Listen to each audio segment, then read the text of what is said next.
समन्त चक्रवालेषु अत्रा गच्छन्तु देवता सद्धम्मं मुनिराजस्स सुनन्तु सग्ग मुक्कदं ධම්මස්සවන කාලෝ අයං බදන්තා ධම්මස්සවන කාලෝ අයං බදන්තා ධම්මස්සවන කාලෝ අයං බදන්තා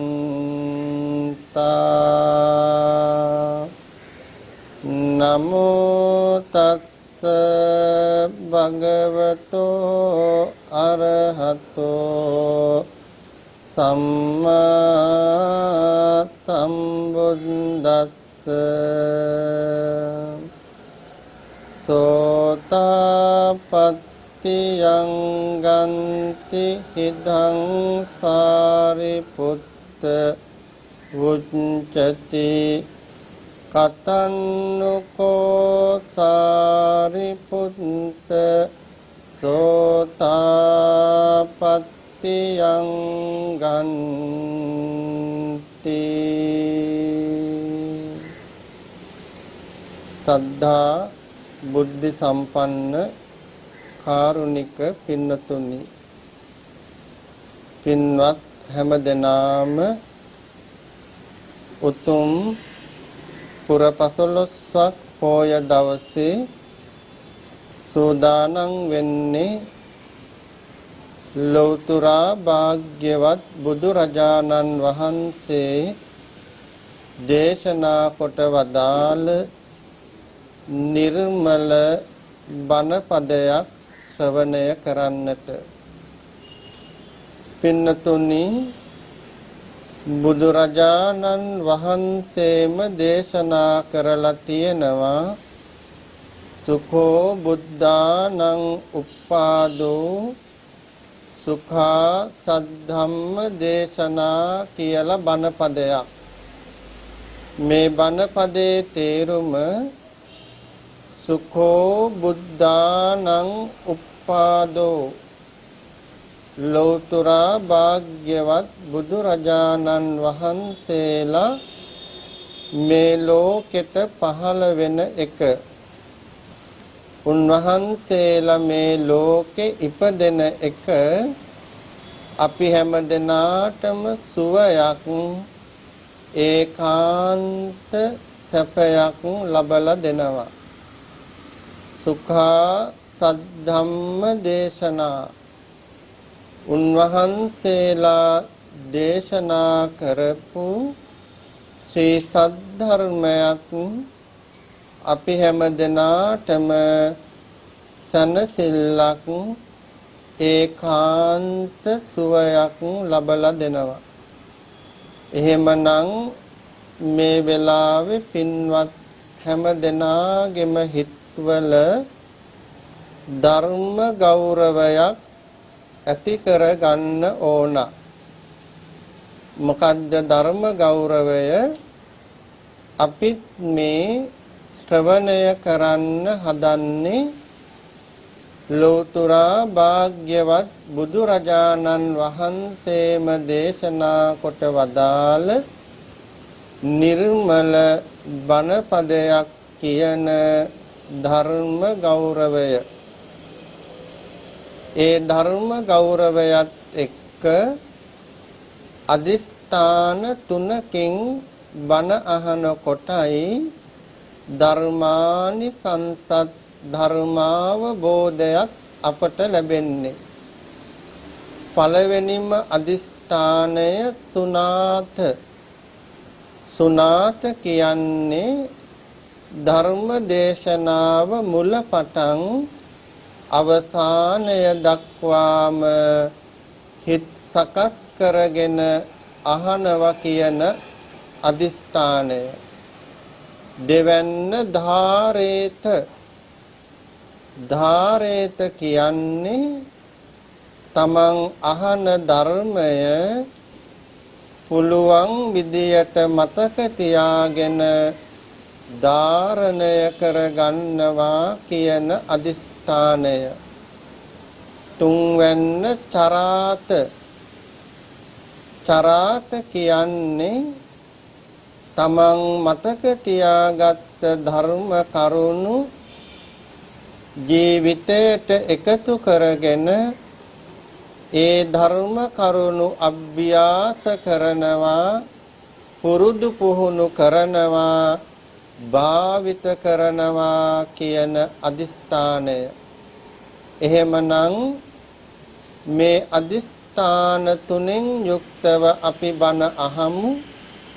අහන බණ මතක තියා ගනිමු. ඒ ධර්ම කරුණු ජීවිතේ අභ්‍යාස කරලා වඩලා ධර්මාවබෝධය ලබන්න අදිස්ථාන කර ගනිමු කියන සිතින් කවුරුත් බණ අහන්න සූදානම් වෙන්න.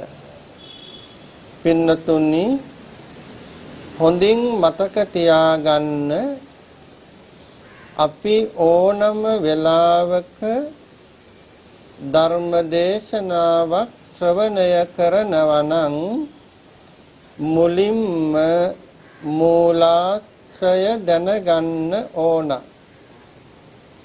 මූලාශ්‍රය කියන්නේ ඔබ අහන ධර්මය හරියටම ත්‍රිපිටකයේ තියෙන්නේ කොතනද කියන එක දැනගන්න එක.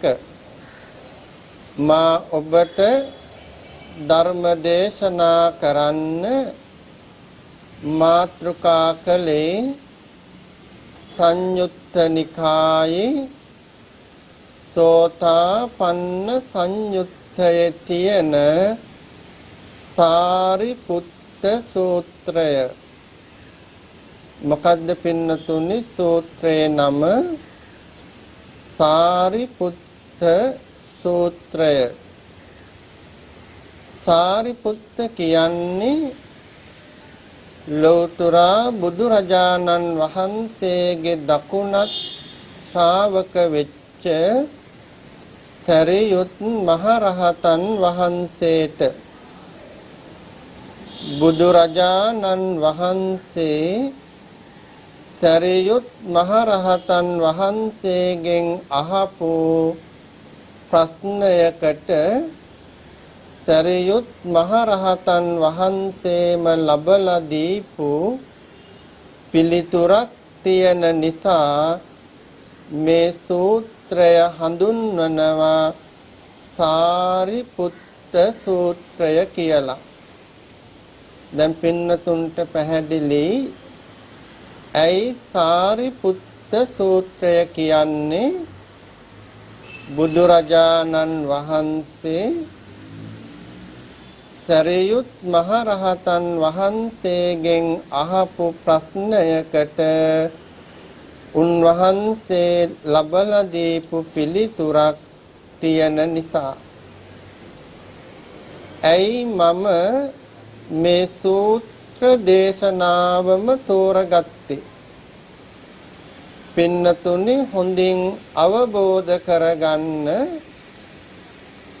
ලෞතර භාග්‍යවත් බුදුරජාණන් වහන්සේ උන්වහන්සේගේ ධර්මය අනුගමනය කරන ශ්‍රාවක ශ්‍රාවිකා හැම දෙනාගෙන්ම බලාපොරොත්තු වුණා මේ ගෞතම සාසනය තුලම අපි ආර්ය ශ්‍රාවකයෙක් වෙයි කියලා.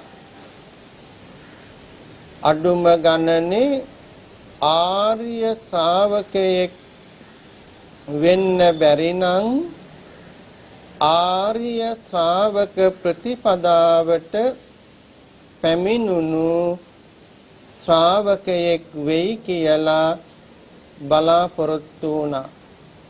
එහෙමනම් මේ සාරිපුත්ත සූත්‍රයෙන් උගන්වන්නේ ආර්ය ශ්‍රාවකයෙක් වෙන්න අපි අනුගමනය කළ යුතු ධර්ම කරුණු කාරණා.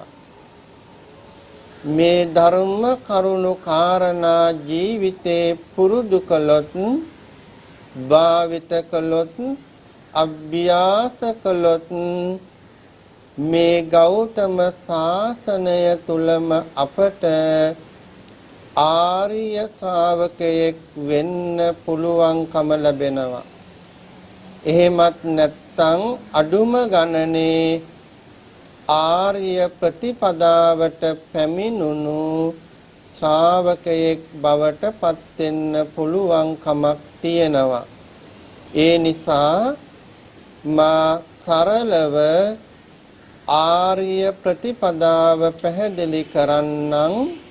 ඔබ හොඳින් ශ්‍රවණය කරලා ඒ ප්‍රතිපදා මාර්ගය වඩන්න, භාවිත කරන්න, පුරුදු පුහුණු කරන්න, අභ්‍යාස කරන්න, අදිස්ථාන කරගන්න. පින්නතුනි, ලෞතර භාග්‍යවත් බුදුරජාණන් වහන්සේ සවැත් නුවර ජේතවනාරාමේ වැඩ ඉන්නකොට සරියුත් මහරහතන් වහන්සේ වැඩම කරනවා බුදුරජාණන් වහන්සේ හමු වෙන්න. එහෙම වැඩම කරලා ආගිය තොරතුරු කතා බහ කරලා වන්දනා කරලා අවසානයේදී බුදුරජාණන් වහන්සේ අහනවා සරියුත් මහරහතන් වහන්සේගෙන් සෝතාපට්ටි යංගන්ති හිදං සාරිපුත්ත උච්චති. සාරිපුත්‍රය සෝවාන් අංගය කියලා හැමෝම කතා බහ කරනවා. කතන්නුකෝ සාරිපුත්ත සෝතාපට්ටි අංගං. ඇත්තටම සාරිපුත්ත සෝවාන් අංගය කියලා කියන්නේ මොකටද? ඔන්න දැන් පින්නතුන්ට පැහැදිලි ඇති. බුදුරජාණන් වහන්සේ අහපු ප්‍රශ්නය. සාරිපුත්‍රය හැමදෙනාම සෝවාන් අංගය කියලා කියනවා. ඇත්තටම මොකද්ද මේ සෝවාන් අංගය? ඔය තමයි ප්‍රශ්නේ. පින්නතුනි, මේ ගෞතම සාසනේ ආර්ය ශ්‍රාවකයෝ, ආර්ය උත්තමයෝ 4 දෙනෙක් ඉන්නවා. රහතන් වහන්සේ, අනාගාමී උතුමන් වහන්සේ, සකු르ධාගාමී උතුමන් වහන්සේ, සෝවාන් උතුමන් වහන්සේ. මේ ආර්ය ශ්‍රාවකයෝ 4 දෙනාගේ අවසානම ශ්‍රාවකයා තමයි සෝවාන් උත්තමයා. එහෙනම් මේ සූත්‍රෙදි බුදුරජාණන් වහන්සේ ඇහුවේ ආර්ය ශ්‍රාවක ප්‍රතිපදාවේ මුල්ම ශ්‍රාවකයා වෙච්ච සෝවාන් උත්තමයෙක් බවට පත් වෙන්න අවශ්‍ය කරන අංග මොනවද කියලා. දැන් බලන්න කොපමණ වටිනා ප්‍රශ්නයක්ද. අපි හැමෝම මේ ගෞතම සාසනය තුල සෝවාන් ආර්ය ශ්‍රාවකයෙක් වෙන්න නම් අනුගමනය කළ යුතු අභ්‍යාස කළ යුතු වැඩිය යුතු අංග කරුණු මොනවද කියන එකයි ප්‍රශ්නය. මේ ප්‍රශ්නෙට සරියුත් මහරහතන් වහන්සේ පිළිතුරු ලබලා දෙනවා. චත්තාරෝ බන්තේ සෝතාපට්ටි අංගානි. ස්වාමීනි භාග්‍යවතුන් වහන්සේ සෝවාන් වෙන්න එහෙම නැතිනම් සෝවාන් මාර්ග ප්‍රතිපදාවට පැමිණෙන්න අංග 4ක් තියෙනවා. කතමේ චත්තාරි මොනවද ඒ අංග 4? සප්පුරිස සංසේවෝහි බන්තේ සෝතාපට්ටි අංගං. ස්වාමීනි සත්පුරුෂ කල්යාණ මිත්‍ර සේවනය පළවෙනිම සෝවාන් අංගයයි. සද්ධම්ම සවණං බන්තේ සෝතාපට්ටි අංගං. ස්වාමීනි සද්ධර්ම ශ්‍රවණය දෙවනි සෝවාන් අංගයයි. යෝනිසෝ මනසිකාරං බන්තේ සෝතාපට්ටි අංගං. ස්වාමීනි යෝනිසෝ මනසිකාරය තුන්වෙනි සෝවාන් අංගයයි. ධම්මානු ධම්ම පටිපත්ති බන්තේ සෝතාපට්ටි අංගං. ස්වාමීනි ධර්මානු ධර්ම ප්‍රතිපත්තිය 4වෙනි සෝවාන් අංගයයි. ඉමේකෝ බන්තේ චත්තාරෝ සෝතාපට්ටි අංගානි.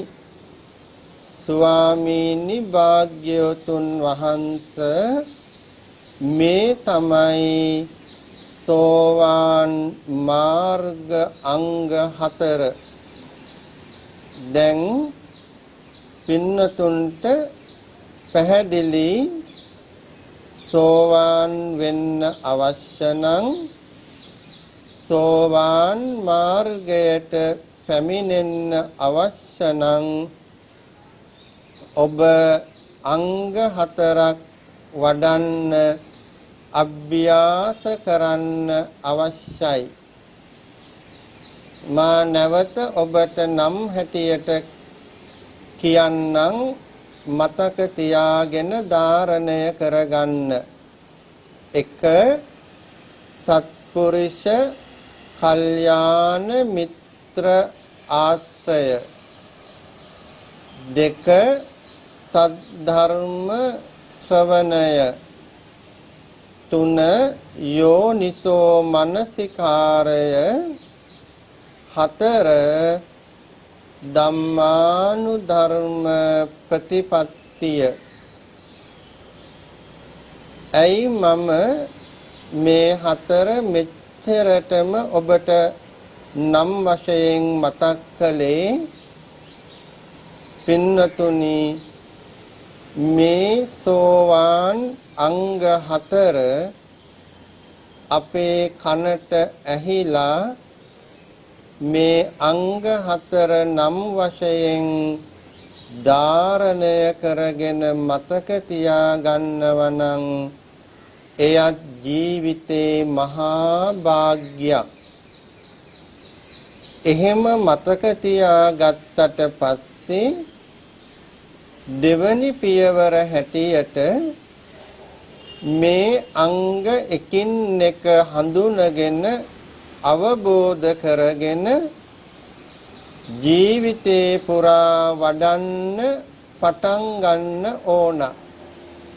එහෙනම් මෙතෙන් ඉඳලා මම මේ අංග හතර වඩන හැටි ජීවිතේ පුරුදු පුහුණු කරන හැටි කෙටියෙන් පැහැදිලි කරන්නම්. පළවෙනිම අංගය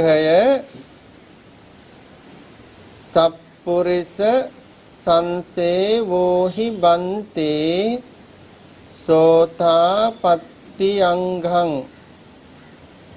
සත්පුරිස කල්යාණ මිත්‍ර ආශ්‍රය තමයි පළවෙනිම සෝවාන් අංගය. දැන් මෙතෙන්දි පින්නතුනි අපි හොඳට අවබෝධ කළ යුතු දෙයක් තියෙනවා. සත්පුරුෂ කල්යාණ මිත්‍ර ආශ්‍රය කියනකොටම ඔබේ සිහියට නැගෙන්නේ ජීවිතයේ ආශ්‍රය කරන යාළු මිත්‍රයෝ. ඒ තමන්ගේ ලෞකික එදිනෙදා ජීවිතයේ අය. හැබැයි ආර්ය මාර්ග ප්‍රතිපදාවේදී අපි ඇසුරු කළ යුත්තේ එකම එක සත්පුරුෂ කල්යාණ මිත්‍රයෙක් විතරයි. හොඳට අවබෝධ කරගන්න ආර්ය මාර්ග ජීවිතේ අපට ඉන්නේ පින්නතුනි එකම එක සත්පුරුෂ කල්යාණ මිත්‍රයෙක් විතරයි. ඒ තමයි ලෞතුරා භාග්‍යවත් සම්්‍යක් සම්බුද්ධ සර්වඥ රාජෝත්තමයාණන් වහන්සේ අපේ බුදු රජාණන් වහන්සේ. දැන් පින්නතුන්ට ගැටලුවක් එනව ඇති.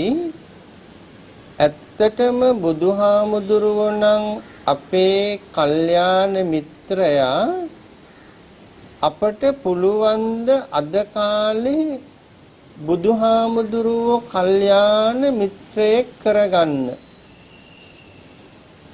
පින්නතුනි ඇත්තටම අපේ වාග්යවන්තයි අපට බුදුරජාණන් වහන්සේ අපේ කල්යාණ මිත්‍රයා බවට පත් කරගන්න පුළුවන්. ඒ කොහොමද? බුදුරජාණන් වහන්සේ මුලින්ම උන්වහන්සේගේ ගුණ වලින් හඳුන ගන්න ඕන. ගොඩක් බෞද්ධ පින්නතුන්ට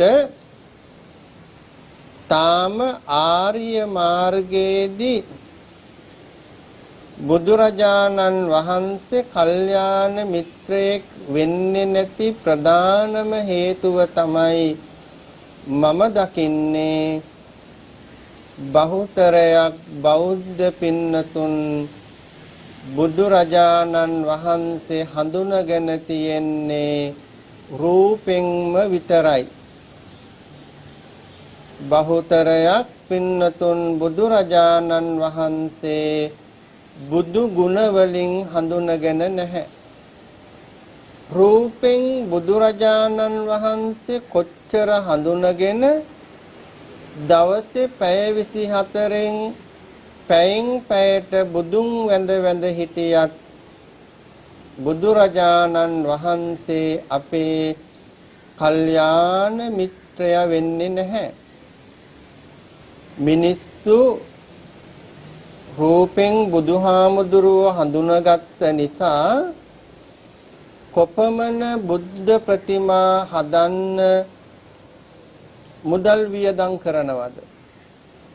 හැබැයි අපි ඇහුවොත් ඔය බුද්ධ ප්‍රතිමා හදන්න ලක්ෂ ගණන් කෝටි ගණන් වියදම් කරන පින්නතුන්ගෙන් ඇයි අපේ බුදුරජාණන් වහන්සේට අරහං කියලා කියන්නේ? ඇයි අපේ බුදුරජාණන් වහන්සේට සම්මා සම්බුද්ධ කියන්නේ? ඇයි අපේ බුදුරජාණන් වහන්සේට සුගත කියන්නේ? ඇයි අපේ බුදුරජාණන් වහන්සේට භගවා කියන්නේ? හිතලා බලන්න. ලක්ෂ කෝටි ගණන් බුද්ධ ප්‍රතිමා හදන්න මුදල් වියදම් කළත් අර විදියට බුදු ගුණ හඳුනගෙන විස්තර කරන්න දැනුමක් නැහැ. ඇයි? රූපෙන් හඳුනගත්ත නිසා බුද්ධ ප්‍රතිමා හදනවා වඳිනවා එයින් සිද්ධ වෙන්නේ බුද්ධාලම්බන ප්‍රීතියක් එක්ක ලැබෙන පිනක් විතරයි. එය ආර්ය මාර්ග ප්‍රතිපදාවට ප්‍රමාණවත් නැහැ. ආර්ය මාර්ග ප්‍රතිපදාවට ප්‍රමාණවත් වෙන්න නම් අනිවාර්යෙන් අපි බුදුරජාණන් වහන්සේගේ බුදු ගුණ හොඳින් ඉගෙන ගන්න ඕන, අවබෝධ කරගන්න ඕන. ආරම්භයක් හැටියට ඔබට මෙහෙම පැහැදිලි කරන්නම්. පින්නතුනි, සිංහලෙන් ලියවිච්ච බුදු ගුණ පොත් ඕන තරම් තියෙනවා. ඔබ බුදු ගුණ පොතක් අරගෙන එකින් එක බුදු ගුණ හොඳට කියවලා අවබෝධ කරගන්න. ඔබට අවබෝධ නැති කරුණු තියෙනවා නම් ධර්මය දන්න අය සමග සාකච්ඡා කරලා ඒව නිර්වුල් කරගන්න. එහෙම නිර්වුල් වුණාම එක බුදු ගුණයක් මාසයක් විතර දවසකට විනාඩි 30ක් පමණ බුද්ධානුස්සති භාවනාවක් හැටියට වඩන්න. ඊළඟට දෙවනි මාසේ දෙවනි බුදු ගුණය වඩන්න. තුන්වෙනි මාසේ තුන්වෙනි බුදු ගුණය වඩන්න. ඇත්තටම ඔබ මේ අභ්‍යාස කරලා බලන්න. මාස 9ක් අවුරුද්දක් වෙනකොට බුදුරජාණන් වහන්සේ ගුණ වලින් හඳුන ගන්න ලැබෙයි. එක දිගට නොකඩවා බුද්ධානුස්සතිය වඩනකොට බුදුරජාණන් වහන්සේ ඔබේ හදවතේ වැඩ ඉන්න සත්පුරුෂ කල්යාණ මිත්‍රයා බවට පත් වෙයි. එහෙමපත් වුනොත් ඔබ සෝවාන් ආර්ය මාර්ගයේ පළවෙනි අංගය සම්පූර්ණ කළ ශ්‍රාවකයෙක් බවට පත් වෙනවා. දෙවැනි අංගය සද්ධම්ම ශ්‍රවණං බන්තේ සෝතාපට්ටි යංඝං. ස්වාමීනි, සද්ධර්ම ශ්‍රවණය දෙවනි සෝවාන් අංගය කියලයි සරියුත් මහරහතන් වහන්සේ දේශනා කළේ. එහෙනම් ඔබට දැන් පැහැදිලි දෙවැනි සෝවාන් ආර්ය මාර්ගය සද්ධර්ම ශ්‍රවණය. දැන් පින්නතුන් මේ වෙලාවේ කරන්නේ මොකද්ද? මේ කරන්නේ ඇත්තටම සද්ධර්ම ශ්‍රවණය. හිතලා බලන්න, අපේ බෞද්ධ පින්නතුන් කොපමණ ධර්මය ශ්‍රවණය කරනවද, ධර්මය අහනවද? මේ වගේ පුරපසළොස්වක් පෝය දවසට අටසිල් සමාදන් වුණාම දවස් 30 ධර්ම දේශනා කීපයක් ශ්‍රවණය කරනවා. තම තමන්ගේ ගෙවල් වල ඥාති මිත්‍රාදීන්ගේ ගෙවල් වල සිදු කරන ධර්ම දේශනා ශ්‍රවණය කරනවා. ගුවන් විදුලිය රූප වාහිනී මාධ්‍ය මගින් ධර්ම දේශනා ශ්‍රවණය කරනවා. හැබැයි මෙපමණ ධර්ම ශ්‍රවණය කරත් පින්වත් ඔබ තාම ආර්ය ප්‍රතිපදා අංගයක් හැටියට ධර්මය ශ්‍රවණය කරන එක අඩුයි කියන එකයි අපේ විශ්වාසය. හේතුව මා පැහැදිලි කරන්නම්. අපි හැමෝම පුරුදු වෙලා තියෙන්නේ පින්නතුනි ධර්මානි සංස පිනිස බණ අහන්න. ධර්මානි සංස පිනිස බණ අහන නිසා තමයි අපි අපේ මියගිය කෙනෙකුට පින් දෙන්න, එහෙම නැත්නම් ජීවත් වෙලා ඉන්න කෙනෙකුට ආශිර්වාද කරන්න බණ අහලා ඒ ධර්මානි සංස අනුමෝදන් කරලා ඔබ එතනින් නැගිටලා යනවා. බණ අහලා ඒ ධර්මානිසංස අනුමෝදන් කරලා නැගිටලා ගියාම අර අහපු බණ සියල්ලම අමතකයි. එතනින් වෙන්නේ ධර්මානිසංස පිනිසම බණ අහන එක. දැන් මා පැහැදිලි කරන්නම් කොහොමද ඔබ ආර්ය මාර්ග අංගයක් හැටියට බණ අහන්න ඕන. එහෙම බණ අහන්න පියවර දෙකක් තියෙනවා. පළවෙනි පියවර තමයි බණ අහන්න වාඩි වෙනකොටම තමන් අදිස්ථානයක් ඇති කරගන්නවා. මම මේ ධර්ම දේශනාව අහන්නෙම ආර්ය මාර්ග අංගයක් වඩන සම්පූර්ණ කරන අදිස්ථානෙන් කියන සිතුවිල්ල. ඒ සිතුවිල්ලට එනකොට පින්නතුනි ඔබ මොකද්ද දන්නවද කරන්නේ? ඔබට මේ දේශනා කරන සියලු කරුණු ඇත්තටම අවසානයේ මතක් වෙන්නේ නැහෙනි.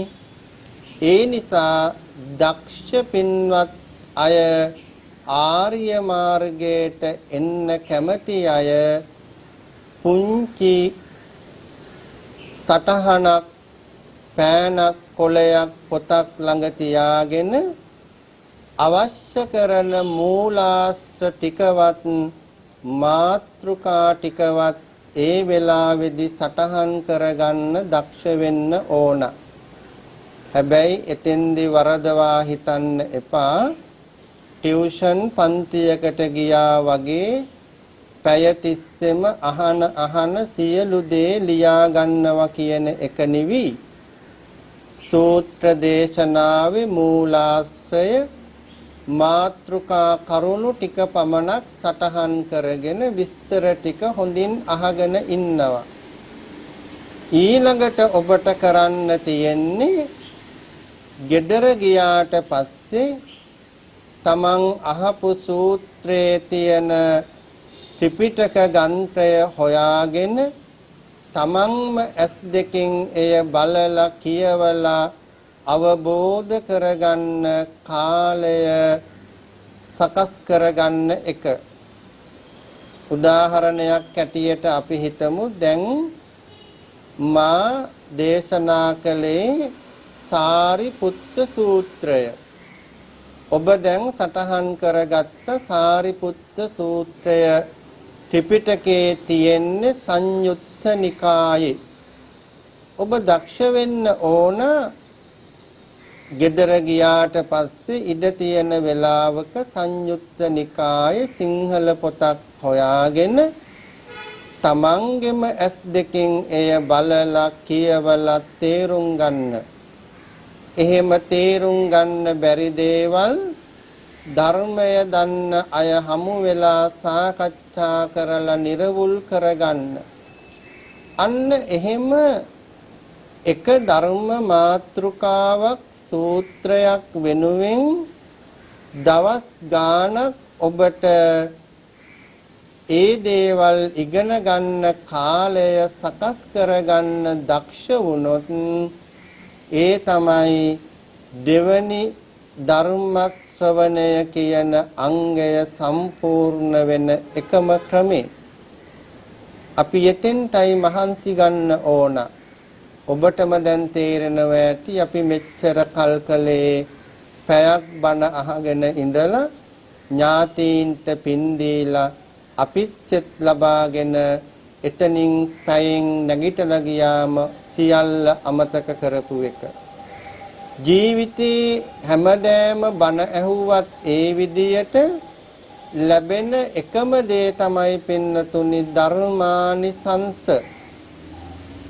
එහෙනම් මා පැහැදිලි කරන්න උත්සාහ කළේ ධර්ම ශ්‍රවණය ධර්මානිසංස වලින් පමණක් නතර කරන්නේ නැතුව එය ඊට පස්සේ දවසේ ඉඳලා තනියම ඉගෙනගෙන අභ්‍යාස කරලා වඩලා පුරුදු කරනකොට ඔබ වැටෙන්නේ සෝවාන් ආර්ය මාර්ගයේ දෙවනි අංගය සද්ධර්ම ශ්‍රවණය පුරුදු කරන උත්තමයෙක් හැටියට.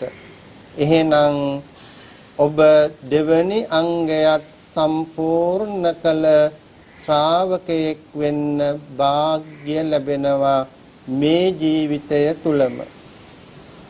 තුන්වෙනි අංගය සරියුත් මහරහතන් වහන්සේ පැහැදිලි කරනවා යෝනිසෝ මනසිකාරං බන්තේ සෝතාපට්ටි අංගං. ස්වාමීනි යෝනිසෝ මනසිකාරය තුන්වෙනි සෝවාන් අංගයයි. දැන් ඔබට පැහැදිලි මොකද්ද තුන්වෙනි අංගය? යෝනිසෝ මනසිකාරය.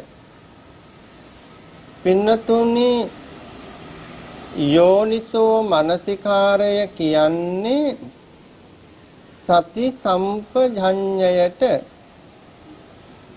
මෙතන වචන දෙකක් තියෙනවා. පළමු වෙන්න සතිය සිහිය, දෙවැන්න සම්පජඤ්ඤය බුද්ධිය. එහෙනම් සති සම්පජඤ්ඤය කියන්නේ සිහි බුද්ධියට. පින්නතුනි යෝනිසෝ මනසිකාරය කියලා කියන්නේ සිහි බුද්ධියට. අපි ආර්ය මාර්ගය අනුගමනය කරනකොට ඇත්තටම දක්ෂ වෙන්න ඕන කතා බහ කරන, අහන කියන, අපි සිදු කරන සියලු දේවල් සිහි බුද්ධියෙන්ම පටන් ගන්න, සිහි බුද්ධියෙන්ම කරන්න, සිහි බුද්ධියෙන්ම අවසන් කරන්න. අපට සමාජේ නිතරම පේන්න තියෙන දෙයක් තමයි බහුතරයක් පින්නතුන් කියන කරන දේවල්, අහන දකින දේවල් සිහි බුද්ධියෙන් මෙනෙහි කරන්නේ නැතුව යෝනිසෝ මනසිකාරයට නංව ගන්න නැතුව එක්වරම පිළිගන්න ගිහිල්ලා තමන්ගේ පෞද්ගලික ජීවිතෙත් ලොකු ගැටලු හදාගෙන ජීවිත අවුල් කරගන්න తত্ত্বය. දැන් බලන්න එහෙනම් ආර්ය මාර්ග ප්‍රතිපදාවට විතරක් නිවි අපට පින්නතුනි ලෞකික ජීවිතේටත් යෝනිසෝ මනසිකාරය සිහි බුද්ධිය අනිවාර්යෙන් අවශ්‍ය වෙනවා. ඇයි? ගොඩක් පින්නතුන් තමන්ගේ එදිනෙදා ජීවිතේ ප්‍රශ්න හදාගෙන තියෙන්නේ කවුරු හරි මොනවා හරි ඇවිල්ලා තමන්ට කියනවා නම් ඒ ගැන කිසිම සෙවිල්ලක් කරන්නේ නැතුව හොයන්නේ බලන්නේ නැතුව එක එල්ලේ පිළිගන්න නිසා තමන් දකින දේවල් හොයන්නේ බලන්නේ නැතුව එක එල්ලේ පිළිගන්න නිසා තමන්ට දැනෙන දේවල් හොයන්නේ බලන්නේ නැතුව එක එල්ලේ පිළිගන්න නිසා හැබැයි යෝනිසෝ මනසිකාරය ආර්ය අංගයක් ඇටියට පුරුදු කරනවා නම් පින්නතුනි තමන්ට කවුරු හරි ඇවිල්ලා කියන දෙයක් තමන්ට ඇහෙන දෙයක් තමන්ට පෙනෙන දෙයක් බලන දෙයක් හිතෙන දෙයක් දැනෙන දෙයක් මේ සියල්ලම නැවත නැවත පරීක්ෂා කරලා විමසලා හොයලා බලලා පිළිගන්න දක්ෂ වෙන්න ඕන. දැන් මෙහෙම කියනකොට සමහර පින්නතුන් නම් මෙන්න මෙහෙම කතාවක් කියනවා. හාමුදුරුවනේ අපි නම් කවුරුවත් කියන දේවල් පිළිගන්නේ නැහැ.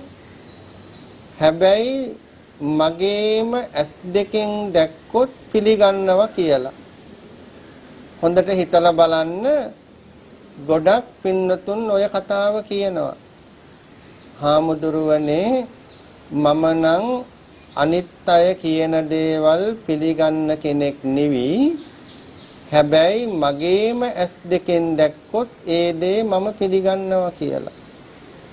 හොඳින් අවබෝධ කරගන්න ඔබ එහෙම කියන්නේත් පින්නතුනි යෝනිසෝ මනසිකාරය වඩන්න පුරුදු කරපු නැති නිසායි. දැන් එහෙම කියනකොට ඔබ හිතයි හාමුදුරුවෝ කියන්නේ හරි කතාවක් මගේම ඇස් දෙකෙන් දැක්කොත් ඇයි මං පිළි නොගත යුත්තේ කියලා. මම ඔබට මෙහෙම පැහැදිලි කරන්නම්. දඹදිව හිටියා සිටුවරයෙක්. මේ සිටුවරයා දන් දීලා අවසානයේ දුප්පත් වුණා. ඔහුගේ සේවකයොත් යන්න ගියා. අවසානයේ සිටු මාලිගාවේ ඉතුරු උනේ සිටුතුමාගේ කොණ්ඩේ කපපු කරණවැමිය විතරයි. මේ දෙන්නට දැන් ආහාර හොයාගන්න කෑම හදාගන්න මිල මුදල් නැහැ. වේල් ගානක් බඩගින්නේ ක්ලාන්ත වෙලා මැරෙන්නයි හදන්නේ. මෙන්න මේ වෙලාවේ දිව්‍ය ලෝකේ දෙවියෝ දේව සභාවේ කතා වෙනවා. අසවල් සිටුතුමා දන් දීලා දුප්පත් වෙලා බඩගින්නේ මැරෙන්නයි හදන්නේ. එහෙම මැරුණොත් මහා ලෝක අපවාදයක්, ලෝක නින්දාවක්. මොකද්ද ලෝක අපවාදය? දන් දුන්නට විපාක නැහැ. අන්න දන් දීපු අය පිළිසරණක් නැතුව බඩගින්නේ මැරෙනවා කියලා ලෝක නින්දාවක් ඇති වෙනවා. අපි මේ ලෝක අපවාදය නැති කරන්න අවශ්‍යයි. එහෙම කතා කරලා එක දෙවි කෙනෙකුට දිව්‍යමය 이르දියක් ලබා දුන්නා සිටුතුමාට උදව් කරන්න කියලා. ඒ වෙලාවේ සිටුතුමා හීනෙන් දකිනවා දෙවි කෙනෙක් ඇවිල්ලා කියනවා මම දෙවි කෙනෙක් හෙට උදේ මම ඔබේ නිවසට බ්‍රාහ්මණ පූජකයෙක් වගේ ඇතුල් වෙනවා. එහෙම ඇතුල් වෙනකොටම මට ලොකු පොල්ලකින් ඔළුවට ගහන්න මම රත්තරන් පිළිමයක් වෙලා බිම වැටෙයි කියලා. මේ විදියටම එදා උදේ පාන්දර බ්‍රාහ්මණ පූජකයෙක් ඇතුල් වෙනවා. සිටුතුමා ඔළුවට පොල්ලෙන් ගහනවා. ඇත්තටම රත්තරන් පිළිමයක් වෙලා බිම වැටුණා. කරණ වෑමියත් මේක S2කින් දැක්කා. කරණ වෑමිය S2කින් දැක්ක දේ පිළි අරගෙන කල්පනා කරනවා මමත් හෙට උදේට බ්‍රාහ්මණ පූජකයෙක් ගෙනල්ලා ඔළුවට පොල්ලකින් ගහන්න ඕන. එයත් රත්තරන් පිළිමයක් වෙයි කියලා. කරණ වෑමිය S2කින් දැක්ක දේ ඒ විදියට පිළි අරගෙන ඇත්ත බ්‍රාහ්මණයෙකුට ඔළුවට පොල්ලෙන් ගහලා රත්තරන් පිළිමයක් වෙයි කියලා හිතලා මහා අපරාධයක් කරගත්තා. අන්තිමේ රජතුමා ඔහුගේ හිස ගසා දැම්මා. දැන් මං පුංචි ප්‍රශ්නයක් අහන්නම්. අර කරණ වෑමියා මැරුම් කෑවේ මොනව කරන්න ගිහිල්ලාද? ඇත්තටම තමන්ගේ S2කින් දැක්ක දේ ඒ විදියට පිළිගත්ත නිසා. එහෙනම් ඔබට දැන් තේරෙනවා යෝනිසෝ මනසිකාරය පුරුදු කරනකොට පින්නතුනි තමන්ගෙම S2කින් දැක්ක දේ හොයන්නේ බලන්නේ නැතුව පිළිගන්න එපා. හතරවෙනි අංගය ධම්මානුධම්ම පටිපදාව. මා එය විස්තර කරන්නේ නැහැ. හේතුව අමුතුවෙන් ධම්මානුධර්ම ප්‍රතිපදාව වඩන්න අවශ්‍ය නැති නිසා. ඇයි? මුලින් පැහැදිලි කරපු සත්පුරුෂ කල්යාණ මිත්‍ර සේවනය, සද්ධර්ම ශ්‍රවණය, යෝනිසෝ මනසිකාරය කියන අංග තුන එක දිගට වඩනකොට, අභ්‍යාස කරනකොට, ජීවිතේ පුරුදු කරනකොට පින්නතුනි වැටෙන්නේ ධර්මානුධර්ම ප්‍රතිපත්තිය කියන හතරවෙනි අංගයට. එහෙනම් මේ අංග හතර ඔබේ ජීවිතේ වඩන්න පුරුදු පුහුණු වෙන්න. එතකොට ඔබ මේ ගෞතම සාසනය තුලම ආර්ය ශ්‍රාවකයෙක් බවට පත්වෙයි. සෝවාන් මාර්ගයට පැමිණුණු උත්තමයෙක් බවට පත්වෙයි. මේ ධර්මාවබෝධය ඔබට සෝවාන් මාර්ග ප්‍රතිපදාවට පැමිණිලා ගෞතම සාසනය තුලම ආර්ය ශ්‍රාවකයෙක් බවට පත්වෙන්න හේතු වේවා. ඔබට දක්ෂකමක් වාග්යක් උදා වේවා කියලා ප්‍රාර්ථනා කරනවා. ආකාසට්ටා ච බුම්මට්ටා දේවා නාග මහිද්దికා පුඤ්ඤන්තං අනුමෝදිත්වා චිරං රක්ඛන්තු ශාසනං චිරං රක්ඛන්තු දේශනං චිරං රක්ඛන්තු තං සදා. හැමදෙනාටම තෙරුවන් සරණයි.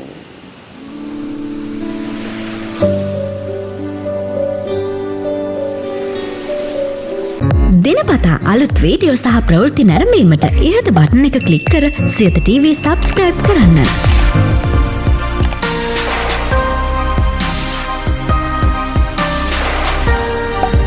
අලුත් වීඩියෝ ගැන මුලින්ම දැනගන්න මෙම සීනුව ක්ලික් කරන්න.